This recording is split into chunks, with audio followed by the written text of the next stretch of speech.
أعوذ بالله من الشيطان الرجيم بسم الله الرحمن الرحيم الحمد لله رب العالمين بارئ الخلائق أجمعين باعث الأنبياء والمرسلين ثم الصلاة والسلام على أشرف الأنبياء والمرسلين سيدنا وحبيب قلوبنا أبي القاسم المصطفى محمد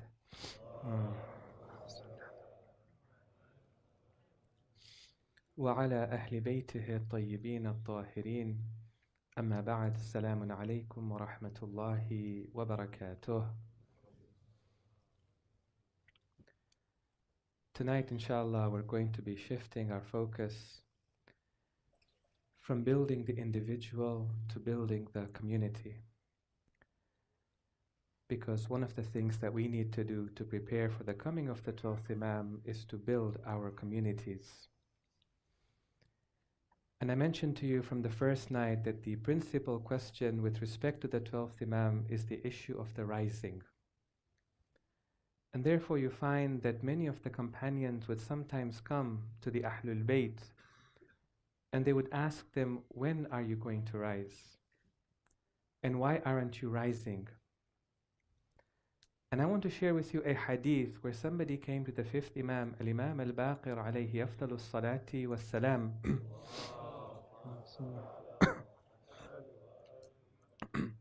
And he asked him that question. And I think that the answer that the 5th Imam gave to him is probably the answer that the 12th Imam would also give to us. So he comes to the 5th Imam and he says, Inna ashabana bil Kufa jama'atun kathira. Our companions in Kufa are of a large number. They are a big community. لو أمرتهم لأطاعوك واتبعوك. If you were only to command them to rise for your revolution, they will obey you and they will follow you. So now the Imam responds to him with a question. And it's interesting to see what the Imam asked and what the Imam did not ask. The Imam did not ask about numbers. The Imam did not ask about resources. The Imam did not ask about their commitment to the rituals of the faith. The commitment is important, but that's not what the Imam asked. The Imam asked, does it ever happen in your community that somebody comes and puts his hand in the money bag of another person and he takes out from it what he wants and the other person doesn't even stop him from doing that? There's an understanding amongst yourselves that if somebody comes and takes money from me, it's probably because he needs it and he is my brother in faith, so it's okay, let him take it. He responded by saying, قَالَ لَا, no. We don't have this kind of culture in our community. We don't have these values in our community. Then the Imam responded by saying, فَهُمْ بِدِمَائِهِمْ أَبْخَلْ. If this is how stingy they are, then when it comes to giving their blood, they'll be even more stingy. Right? When we look at this hadith, it shows us the importance of building good values in the community and building a strong sense of community. The Arabic word for community is jama'ah. Comes from the word jam meaning to collect or to gather. And the relationship that we're supposed to have between members of the community is called ukhuwah, brotherhood. And the Prophet of Allah encouraged the believers to be a part of the jama'ah. He told them to remain within the jama'ah. And he also told them not to be removed from the jama'ah. I want to share with you a few ahadith. In one hadith, the Prophet of Allah says, Yadullahi ma'al jama'ah.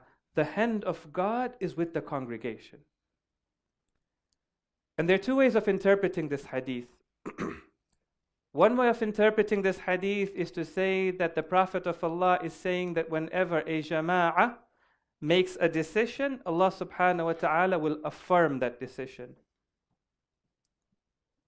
That's not an interpretation that we accept. For example, if the jama'ah comes and appoints somebody as the khalif, Allah subhanahu wa ta'ala accepts that appointment. We don't accept that interpretation. But there's a second interpretation.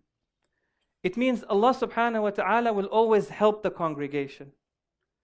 If a group of believers come together and they band together, even if they are few in number, Allah subhanahu wa ta'ala will give barakah to their actions. Yadullahi ma'al jama'ah. The hand of God is with the jama'ah.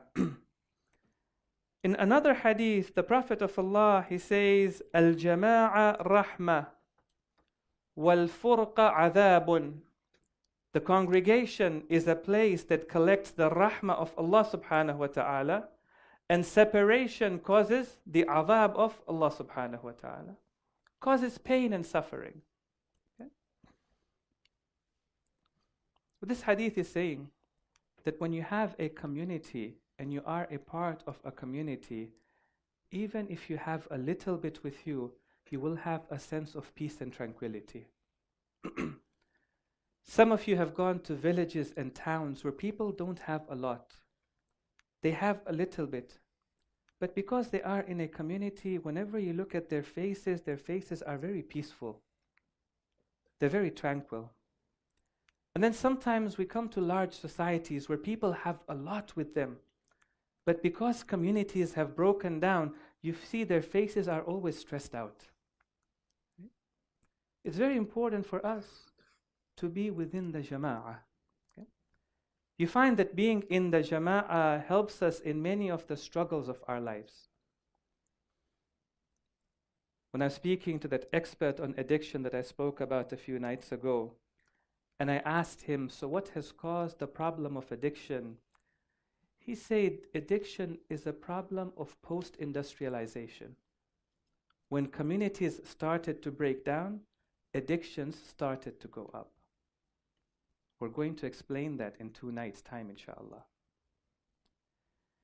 You find that even when people are going through emotional suffering, they're going through some sort of suffering in their life, it helps them to be in the jama'ah. There was a person who used to attend some of the lectures I used to give, and he wasn't a Muslim.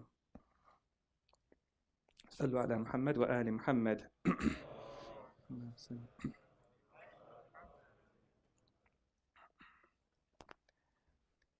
He wasn't a Muslim. And one day we sat down, and he started to speak to me about his life. And he spoke to me about the mental health struggles that he had gone through in his life, and the number of doctors that he had gone to. And he said to me, brother, I tell you, he would call me a brother. He said, brother, I tell you, that you know when I found healing, it's not just with the doctor, not just with the therapy, not just with the diagnosis that give me one diagnosis after another, it wouldn't help me. Not just with the medicine. He says, I found healing when somebody in the community came up to me, called me a brother, and showed me love and affection. That's when I started to heal.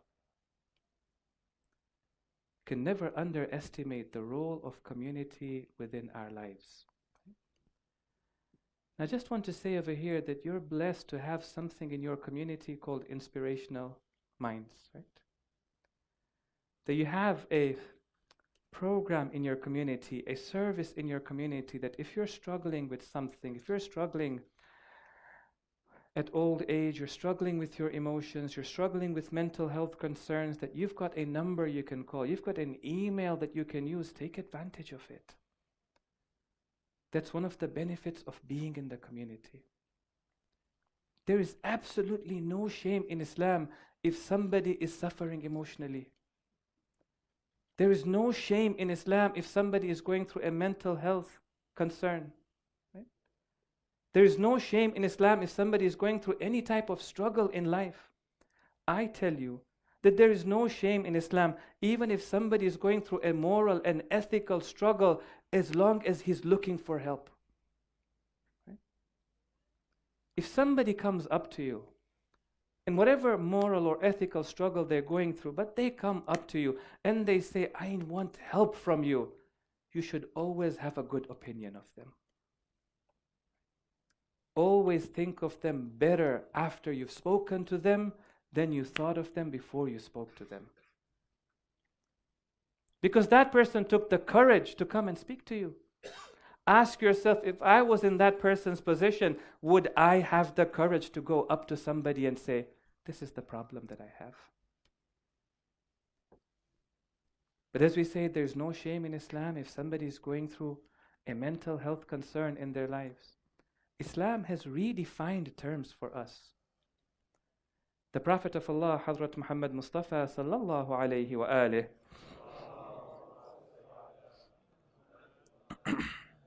one day he was walking in the streets of Medina, and the person who was walking with him is narrating this. He said, we saw people were gathered around a person. So the Prophet of Allah went to that place, and he said, what's happening over here? They said, he's a majnoon. He's a person who's gone insane. That person might have had some sort of a problem or an issue. The Prophet of Allah said, no. He's not a majnoon, he's somebody who's mubtala. He's been afflicted. In Islamic theology, we treat a person who has a mental health concern like any other medical problem. Right? It's not a punishment from Allah. The jinn has not possessed him. Right? The way you have a treatment for a medical problem, you also can have a treatment for a mental health problem as well. You look in the early history of Islam, Muslims were the first to build a mental ward within a hospital. They were first to diagnose mental health problems. Ibn Sina was a therapist. He used to write on it. Right? There's no problem with that. Then the Prophet of Allah said, do you want me to tell you who is an insane person? I tell you, it's a person, I paraphrase, who commits a sin and a mistake with his own hands. He commits sin after sin, but still hopes that he is going to enter Jannah despite remaining in the disobedience of Allah subhanahu wa ta'ala. That person is insane, but not this person. Right? So in any case, we come back and we say that being part of a community can help us with some of our struggles in life. In another hadith, the first Imam, the Amir al-Mu'mineen alayhi afdalu salati was salam,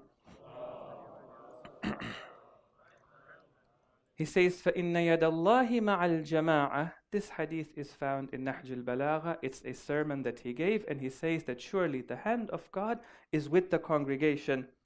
وَإِيَّاكُمْ وَالْفُرْقَ. And beware of separation, of disunity. And then he says, فَإِنَّ الشَّاذَ مِنَ النَّاسِ لِلشَّيْطَانِ كَمَا أَنَّ الشَّاذَ مِنَ الْغَنَمِ لِلذِّئْبِ.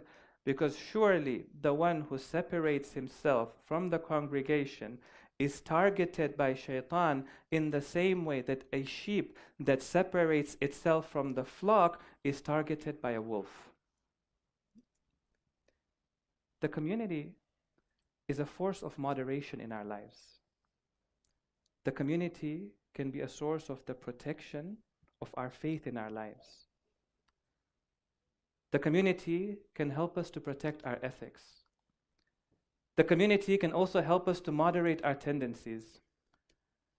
I'm just going to digress over here for a moment. And it's interesting when you read some of these surveys and some of the research that has been carried out by intelligence agencies, both here in the UK and in Canada as well. When they look at the issue of extremism and what is called radicalization within the Muslim community and its relationship with the Muslim community. It's very interesting, and I would encourage you to read some of these reports that come out. One of the things that comes out very clearly in all of these reports, the ones here and the ones in Canada, they say very clearly that the Muslim community as a whole, the mainstream Muslim community, is a force of moderation. And when somebody belongs to the Muslim community, he is normally a moderate person. A person would only become radicalized when he leaves a community. Okay? So, in any case, the Imam is telling us that the community is a force of moderation in your lives. It helps you to protect your faith. Right? The moment you leave the community, the voice of the community that was strong in your heart and your mind, that becomes extinguished and another voice becomes stronger. And that is the voice of Shaitan. I tell some of our brothers and sisters that whenever you have to move from one city to another city, whatever reason you're moving for, whether you're moving because of a career, whether you're moving because of a business opportunity, whether you're moving because you're going to another university, you've got many criteria on whether you should move or not. The one criteria that you want to have on top of your list is you've got to ask yourself, the city that I want to move to, do they have a vibrant community or not? Do they have a community where I can join and be a part of that community? Right? Because Yadullahi ma'al jama'ah. God is with the congregation. Now the question I want to look at tonight is, do we have a congregation or not? What is a jama'ah? When the Prophet of Allah talks about a jama'ah and he says, al-jama'ah, rahmah, jama'ah, collects the mercy of Allah subhanahu wa ta'ala, what does the Prophet mean when he talks about a jama'ah? And in this day and age, in our communities, do we have a jama'ah or do we not have a jama'ah? So I want to take you on a short journey with me on how our communities have changed from traditional eras to modern times. Okay? So when you go to traditional societies 4 or 5 centuries ago, people lived in towns, they lived in villages, they lived in rural areas. They normally lived in one place. They knew their neighbors very well, right? They knew their families very well. They had a very meaningful relationship with them. And then came the modern era. And with the modern era came industrialization. And we started building industries. And we created homes and residences around those industries. And cities developed around those industries. And people slowly started moving from rural areas into cities. And they moved from city to city, from industry to industry, from one university to another university. And they moved into areas where they did not know the people who were around them. Right? They had not seen them before. They didn't have a previous relationship with them. But they developed new relationships. They developed new neighborhoods. And they generally knew people in their neighborhoods. Right? The teacher was in the neighborhood. The barber was in the neighborhood. The judge was in the neighborhood. And they knew each other very well. That was in the 40s, the 50s, and the 60s. And then what happened? And then General Ford came up with an assembly line. And he was able to make cars on an assembly line. And he was able to make many cars, mass production of cars, and at a very cheap price. And suddenly by the 50s and the 60s, everyone could afford a car. People had their own cars. And then they realized, I don't have to live close to the mosque. I don't have to live close to the school. I don't have to live close to work. I don't have to live close to my grocery. I can live far away, but I can travel to it because I've got my own car. So now what happened? Now we lived in neighborhoods where we don't know our neighbors anymore. Because we come into our cars, we go to our places of work, and we come back from our places of work. We work over here, they work over there. Our children go to school here, our children go to school over there. Right? I remember when I was studying in Iran, there were certain things I always found peculiar. At 6 o'clock in the morning, people would wake up and line up outside a grocery store. And they were lining up for subsidized milk, trying to save a few hundred to months. And I say, do you have to wake up at 6 o'clock in the morning for this? And I'd see people lined up at the bakery, and they'd sit there for half an hour to 45 minutes trying to get warm bread. And coming from Canada, I would say, why can't we just go to the grocery and buy the bread? Then when I paid attention, I saw that actually they were all part of a community. And that's the place where they would sit and talk to each other.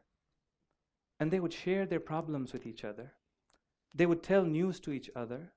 And they had a very meaningful relationship with each other. But now, we come into a day and age where we live in neighborhoods where we don't know our neighbors anymore. We don't have a meaningful relationship with our neighbors. So then what happened? Then what happened is that we started meeting each other once a week in the masjid. Right? And as things passed, as time passed, our understanding of community changed. Right? Our understanding of community became that the community is a group of people that meet in the masjid. Right? When you think about community, what do you think? You think it's a group of people that meet together at this masjid. When you say, I belong to this community, what does that mean? It means on Thursday night, this is where I go. When I get married, this is where my nikah is going to happen. Right? When I die, this is where my body is going to be coming out of to go to the qabristan. Right? Is that what a community is? Is that a jama'ah? When the Prophet of Allah talks about jama'ah, a group of people that meet in the masjid? So you find in Islam, a jama'ah is not a masjid. A jama'ah is not brick and mortar.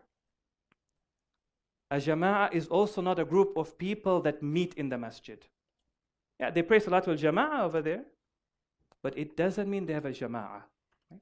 So what's a jama'ah? A jama'ah is a group of people who have a meaningful relationship with each other, who are united on the haqq, on the truth, for the sake of Allah subhanahu wa ta'ala.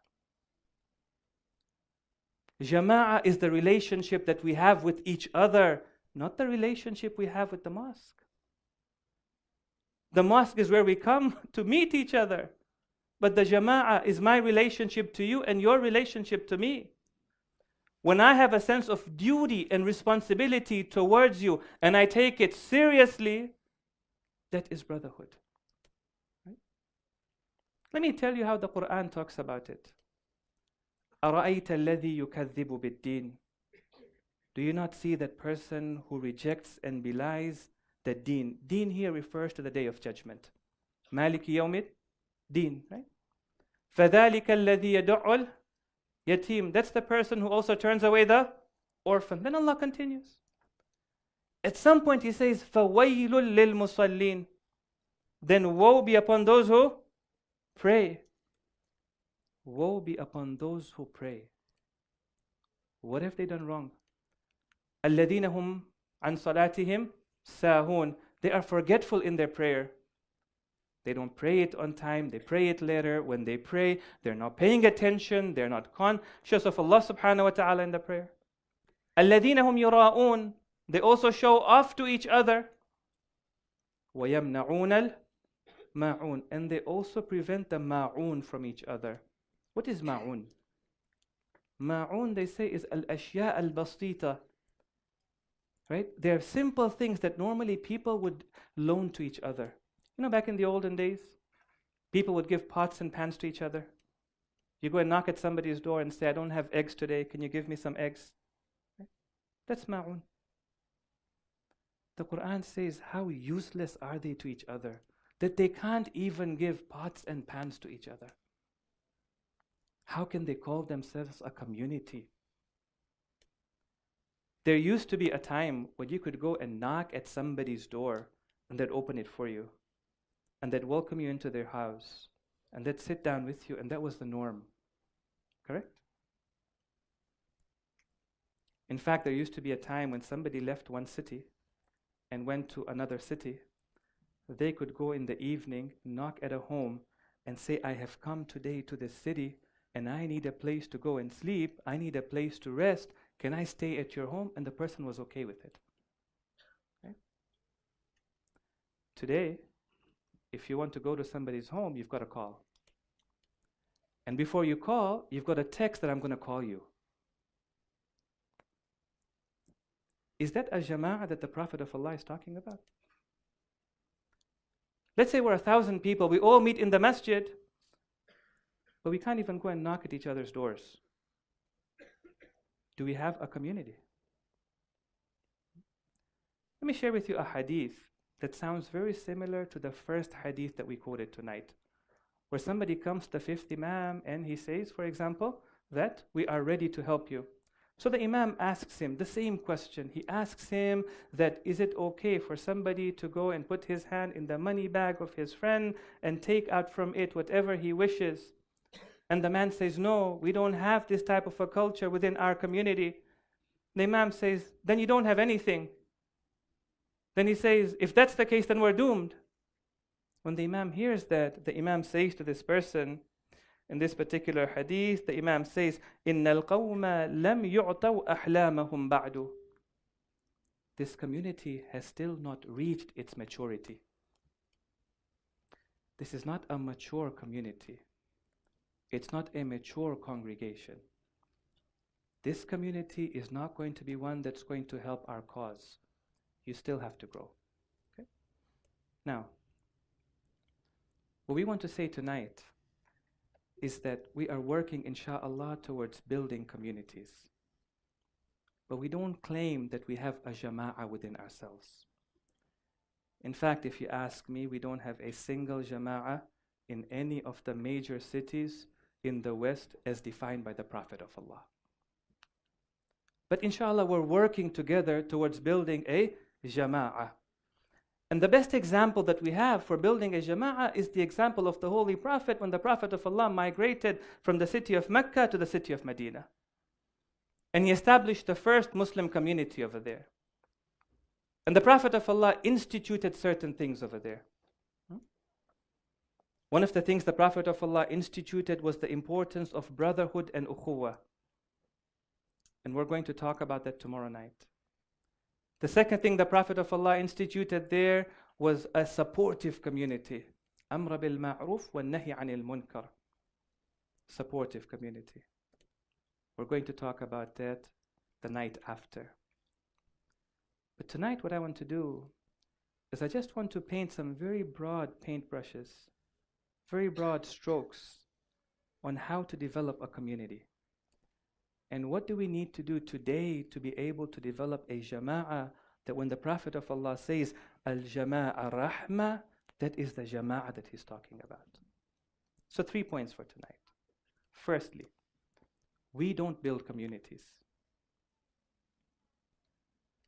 Allah subhanahu wa ta'ala builds communities.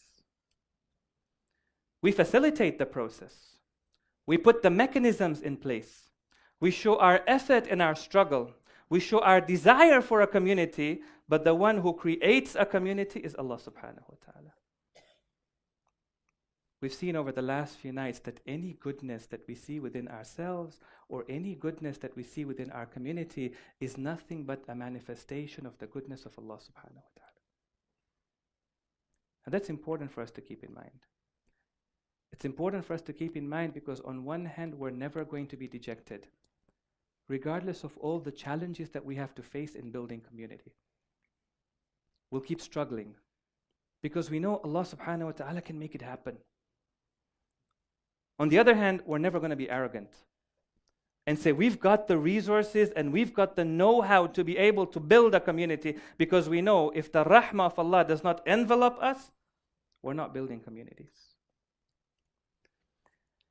The early days of Islam, Muslims were few in number.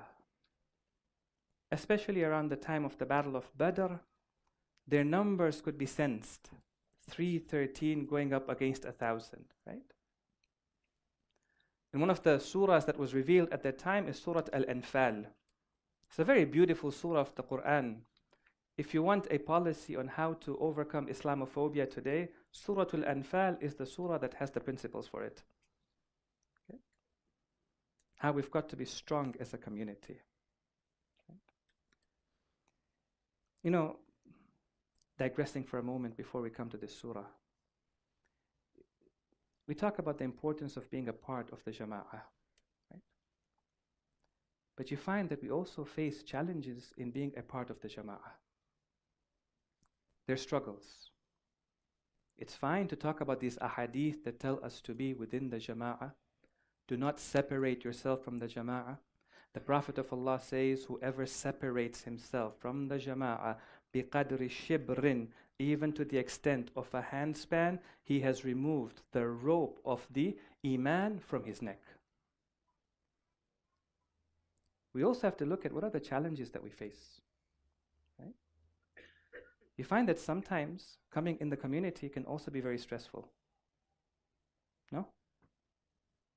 You come in the community, for example, you're worried, what if people are going to judge me? There's so much competition within the community. Right? People are competing with each other on the clothes they wear, on the cars they drive. When I come in the community, I've got to keep up a particular standard. If I don't do that, it becomes very stressful. There's politics in the community. Right? So let's go back to that hadith of the first Imam in Nahj al-Balagha. Right? I want to give you a little bit of context to that hadith, and then we'll come to this verse of the Quran. That particular hadith of Imam Ali, he actually said that hadith to the Khawarij. And he's inviting them to be part of the Jama'ah.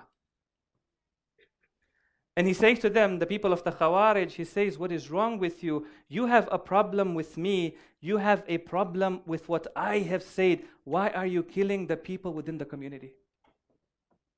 Why are you fighting them? Now, Imam Ali is aware. On one hand, the problems with the Khawarij. On the other hand, the Imam is also aware of the problems in his own community. The Muslim community is never going to be a perfect community. Should not make it a condition that I'm not going to come in the community until this community, Sudri Jai, becomes a perfect community. Right? And when the Imam comes to Kufa for the first time, amongst the first sermons that he gives is a sermon against racism. Because one of the problems that was prevalent in Kufa was tribalism. And he knows the nature of his community. And he's still telling the Khawarij, Yadullahi ma'al jama'a, alzimul jama'a. You remain with the Jama'ah. Why? Because there's a realization there that despite our personal and individual faults and defects that we have, when we come within the community, the rahmah of Allah subhanahu wa ta'ala encompasses us. And therefore you find the goodness within a community is always, normally, of people who are come together on the haqq, is always going to be greater than the problems within that community. So we come to it. Now, that community that comes together is built by Allah subhanahu wa ta'ala. Look at what Allah says in the Quran. He says, O Prophet of God, the believers are sufficient for you. Right? وَأَلَّفَ بَيْنَ قُلُوبِهِمْ. God is the one who has created ulfa. He has created love between the hearts of the believers. You know how much the early believers used to love each other? We're told in the battlefield, after the battle was over, some of the believers were injured. Somebody came with water. He came to the first believer. He said, drink water. He said, my brother is more thirsty than me. Go to him. He went to him. He gave him water. He said, no, that person next to me is more thirsty than me. Go to him. And this person kept going to 7 people. The 7th person said, no, the first one's more thirsty. He went back to the first one. He had died. And 7 of them had died like that. They preferred each other over themselves. That's how much they loved each other. Okay? Allah says, وَأَلَّفَ بَيْنَ قُلُوبِهِمْ. God is the one who has created this love in their hearts. لَوْ أَنفَقْتَ مَا فِي الْأَرْضِ جَمِيعًا مَا أَلَّفْتَ بَيْنَ قُلُوبِهِمْ. O Prophet of God, if you were to spend whatever is on the face of this earth, you can never create this love in their heart. Rather, Allah subhanahu wa ta'ala is the one who's done that. So one, God creates community. We just facilitate the process. 2, Numbers are not important within the Muslim community.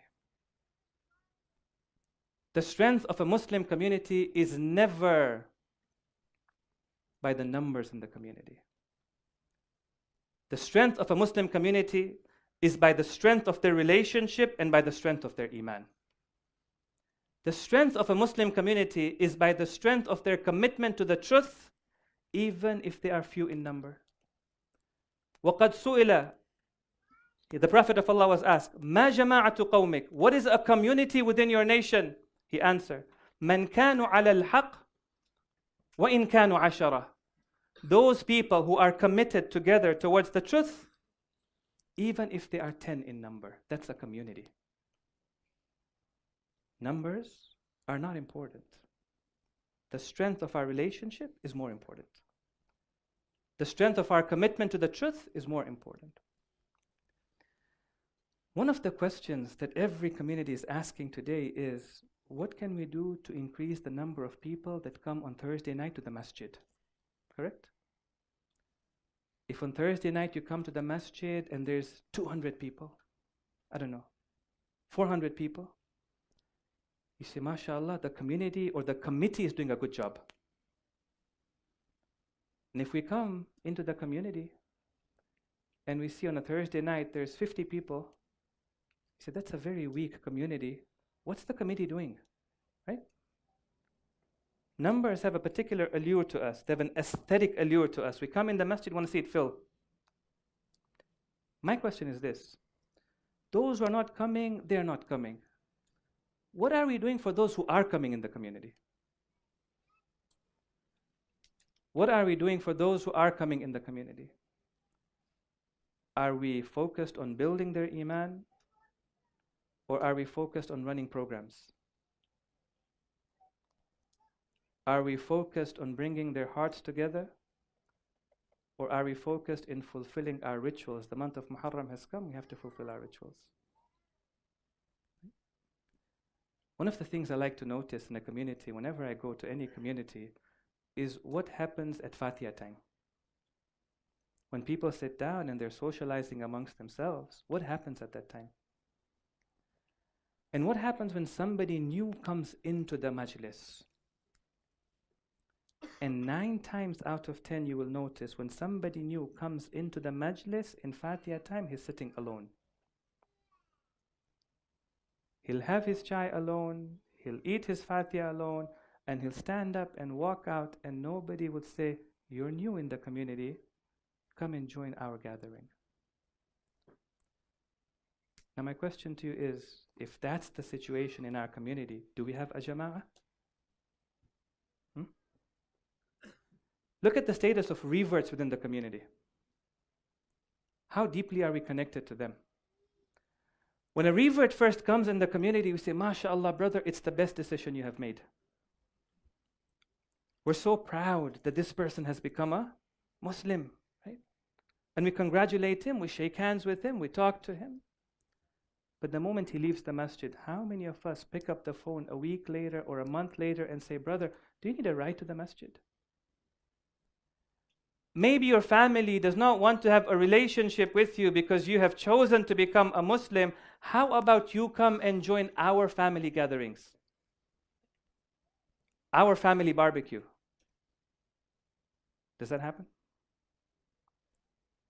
So my question is, why is it so important that we bring more people into the community when within those who come in the community, we don't have a sense of jama'ah?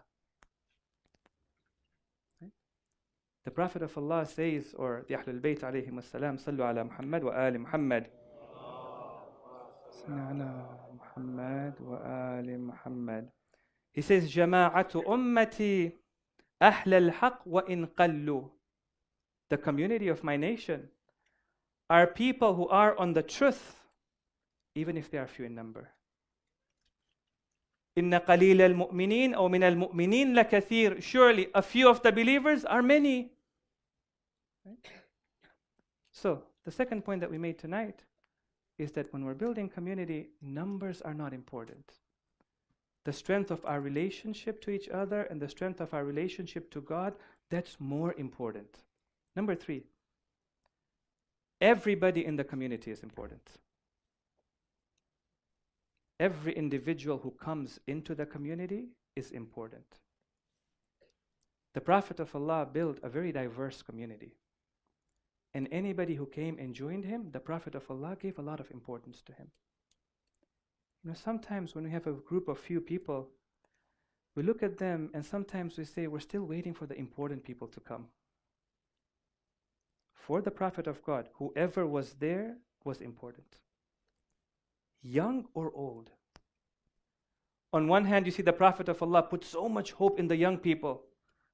And in the hadith we're told, pay attention to the young. They are quicker in accepting goodness. On the other hand, the Prophet of Allah also made sure the seniors were equally important in the community. We're not just working for the youth. We're working for everyone.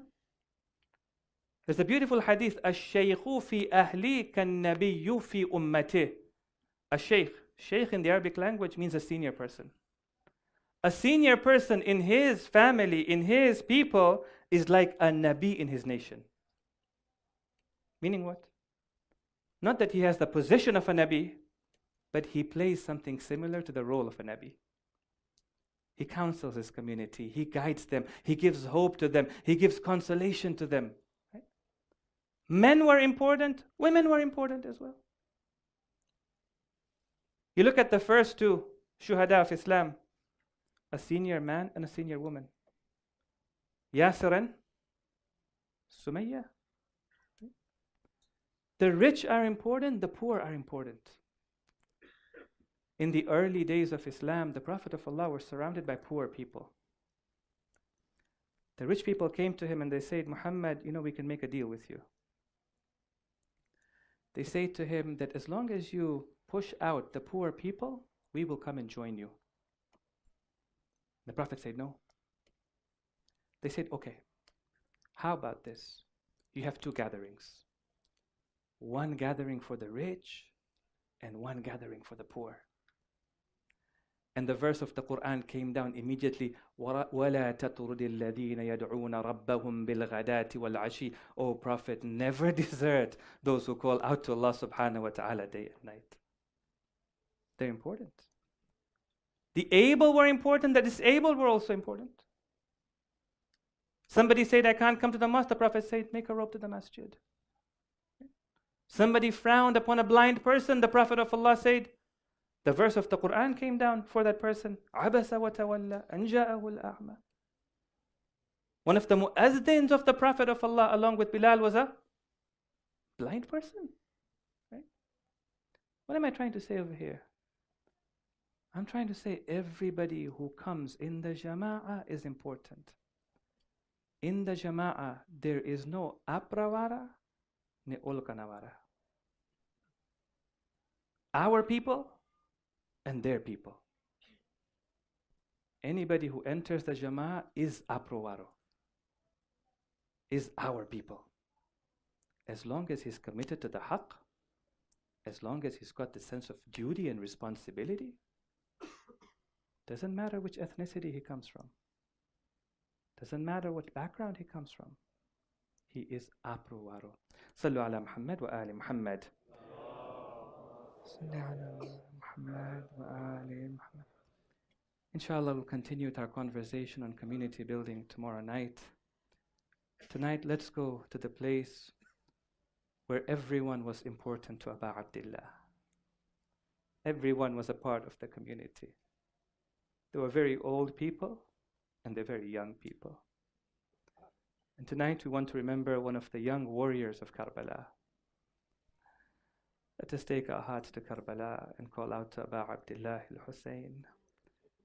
Ya Aba Abdillah, Ya Hussein ibn Ali. أيها الشهيد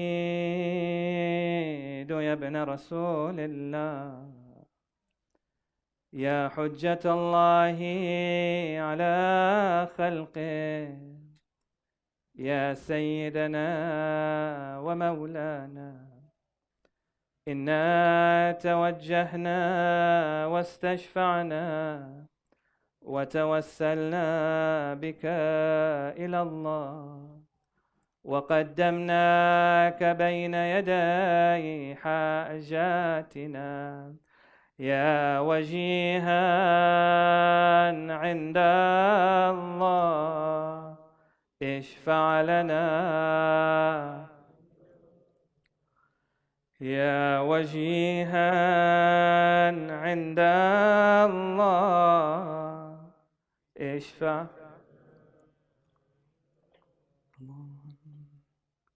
Tonight we want to remember Qasim, the son of Imam al-Hassan. There were many youngsters in Karbala, and they fought bravely on the day of Ashura. They showed so much courage. They showed so much basira. One of the youngsters, when he enters the plains of Karbala, he says, Husaynun amiri wa ni'mal amir. Sururu fu'ad al-bashir al-nadhir. Hussein is my master, and what a good master he is. He is the delight of the heart of the Prophet of Allah. Ali wa Fatima walida. Ali and Fatima are his parents. فَهَلْ تَعْلَمُونَ لَهُ مِن نَظِيرٍ. Do you know anyone who is like him? Abu Abdullah used to love these youngsters. But one of them whom he loved the most was Qasim, the son of Imam al-Hassan. It seems that if he would remind him of Imam al-Hassan, he would remind him of his brother. It is said when Imam al-Hassan was passing away, and Abu Abdullah was crying next to him, and Imam al-Hassan asked him, why are you crying? And Abu Abdullah explained him and said, how can I cry not? How can I not cry when I see you are in this state? And Imam al-Hassan, he said to him, La yawmun ka yawmika ya Aba Abdullah. There is no day like your day, ya Aba Abdullah. Even his children knew the day of Ashura was going to be a difficult day. On the night before the day of Ashura, Imam al-Hussein was speaking to his companions. One by one, perhaps he was informing them of their imminent shahada. When Qasim, the son of Hassan, who was 12 or 13 years of age, comes to his uncle and says, oh my dear uncle, am I going to be martyred tomorrow? Imam al-Hassan looks at this young man and he says to him, young man, tell me, how do you find death with you? What do you think of death? And you can tell Qasim is young by the analogy that he gives. He says, my dear uncle, ahla min al-asal. It is sweeter than honey to me. Perhaps al-Hussein was crying at that time, and he turned to Qasim and said, yes, Qasim, you're going to be martyred tomorrow. Oh, Qasim, even Ali in al-Asghar is going to be martyred tomorrow. What if Qasim thought at that time, how are they going to martyr him? Are they going to come into the camp? Are they going to come into the tent? Al-Hussein would have told him at that time, no, Qasim, I'll take him myself to the battlefield. On the next day, when the companions had been martyred, one by one, members of the family would come to Imam al-Hussein. When his own son came to Imam al-Hussein, when Ali al-Akbar came, Imam gave permission to him immediately. But when Qasim would come, the Imam wouldn't give him permission. He kept turning him away. Then finally Qasim came when he sees all these bodies are falling in the plains of Karbala, and he turns to his uncle. فَلَمْ يَزَلِ الْغُلَامِ يُقَبِّلُ يَدَيْهِ وَرِجْلَيْهِ حَتَّى أَذِنَ لَهُ. Then he started to kiss the hands of Al-Hussein. He started to hold the feet of Al-Hussein until Al-Hussein gave him permission to go to the battlefield. So Qasim came out riding on a horse, wearing an amama, holding a sword in his hand. They say even the strap of his sandal was broken, one of them. The narrator says, when I saw a young man coming out of the tent, I saw it was as if كشق قمر, the splinter of a new moon had come out, and the people were surrounding him. But when he entered the plains of Karbala, he announced himself and he said, إن تنكروني فأنا نجل الحسن سبط النبي المصطفى والمؤتمن. If you don't know who I am the son of Hassan, the son of Rasulullah, the son of Al-Mustafa. هذا حسين كالأسير المرتهن. This is Hussein. He's been held captive by those around him. بين أناس لا سقوا صوب المزن. He's held captive by people. May they never be quenched by the rain. I say, Qasim, why do you announce yourself? If they know you are the son of Al-Hassan, they will not show any mercy upon you. But look at the courage of this young man. He announces himself and he enters the battlefield.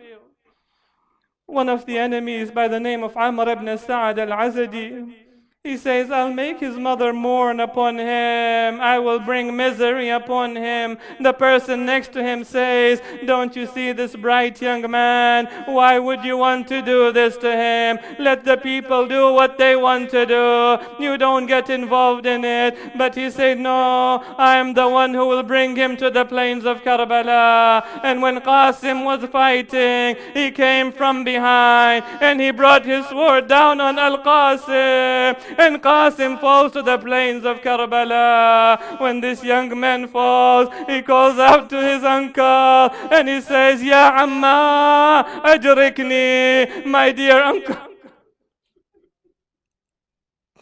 come to my aid. The narrator says, Al-Hussein, when he came out, he was like an eagle after its prey. He came out so fiercely. He attacked the enemy. He came into Amr ibn Sa'ad al-Azadi. He attacked him and he killed him, and the dust rose. But finally, when the dust settled and Al-Hussein reaches the body of Al-Qasim, what does he see over there? He sees a young man who's hitting his thigh onto the ground from the pain that he has. Al-Hussein comes down. He sits next to the body of Qasim, and then he says to him, Azza wallahi ala ammik an tad'u fala yujibuk. Oh Qasim, this is very difficult for your uncle, that you call out to him and he's not able to answer you. أو يجيبك فلا ينفعك, or he answers you but it's of no benefit to you. Al-Hussein picked up the body of Qasim, and you come to realize how lonely he was at that time. There was nobody else with him. Ali al-Akbar was not there anymore. Nobody to help him carry the body of Qasim. He put him to his chest and he was dragging the body of Qasim back to the tents of his caravan. That was one of the moments when Al-Hussein felt his loneliness. And the narrator says, we heard in the plains of Karbala, أما من ناصر ينصرنا أما من مغيث سيعلم الذين ظلموا آل محمد أي منقلب ينقلبون إنا لله وإنا إليه راجعون. مات حسين.